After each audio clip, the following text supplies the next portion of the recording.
A fairly common diet that patients are prescribed when they're dealing with chronic digestive issues or microbial overgrowth issues in the gut, like SIBO or LIBO or yeast overgrowth, is something called the low FODMAPs diet. FODMAPs is an acronym for fermentable oligosaccharides, disaccharides, monosaccharides, and polyols. So essentially these sugars that are present in different foods in varying quantities. And so some patients certainly feel better on the low FODMAP diet. Some patients feel amazing on it. I find a lot of patients, when they go on the diet, they tend to notice a benefit. But the one thing that patients tend to report to me with the low FODMAP diet is that it's just really kind of complicated. There's not a lot of sort of logic to it. It's not like there's whole categories of foods that are, allowed or not allowed. It's just like certain fruits, certain veggies, certain starches. It's just kind of all over the place. So it's a little bit complicated, I guess. So what I found in my practice is that it's very, very rare that I would, in fact, I think it's been never that I have prescribed the low FODMAP diet just right out of the gate for patients.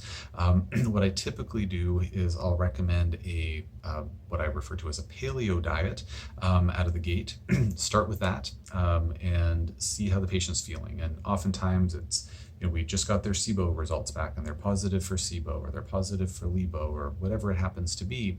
And so I'm recommending a paleo diet, and then I'm also usually recommending some antimicrobials, depending on their symptoms, maybe enzymes, maybe stomach acid, maybe some gut healing or soothing herbs or different nutraceuticals that help with gut healing.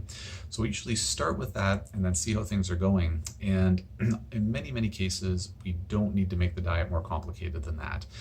However, in some cases, there's just this really obvious pattern where it's like, well, when I eat certain foods, I'm definitely reacting. Or like I reacted to this dish that I made and like it had tons of onions in it. And so, we tease it out and say, well, maybe it's the onions because they're high in FODMAPs. And we see like, oh yeah, every time you eat onions, you get more bloated. So then we'll, look at taking those out.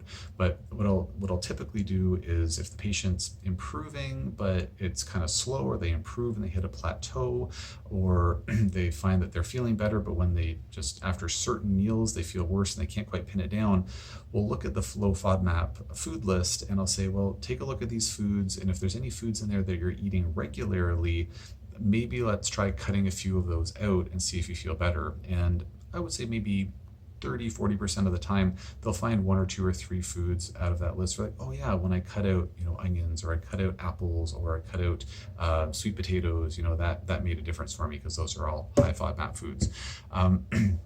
Or I switched to almonds instead of peanuts or something like that. So I think that it's a really useful diet, and it's a useful diet to be aware of. But in my experience, it's relatively rare that folks need to go on a full-blown low FODMAP diet to get the best outcomes for their digestive issues. If you've used the low FODMAP diet and found it to be really helpful or really annoying, or any opinions on it at all, please feel free to post in the comment section below. I'd like to hear about it.